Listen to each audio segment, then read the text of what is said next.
வணக்கம் தமிழ் சொந்தங்களே! நான் கருணாகரன்.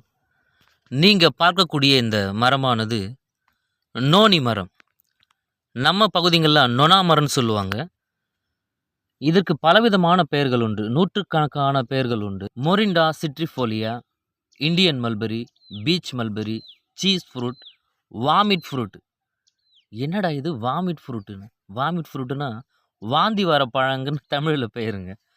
இந்த பழத்தினுடைய அந்த மனம் பார்த்தீங்கன்னா, ரொம்ப அருவருக்கத்தக்கதா இருக்கும். நம்ம முகர்ந்தாவே போதும் வாந்தி வந்துரும் கண்டிப்பா. அந்த மாரியான அருவருக்கத்தக்கமான மனம் கூடியது தான் இந்த நோனி பழத்தினுடைய வாடை இருக்கும். இந்த வாடைய நாம தவிர்த்து, அத அப்படியே நம்ம உண்ணும் பொழுது தான், அதற்குண்டான பலவிதமான நன்மைகள் நம்மை வந்து சேருகிறது.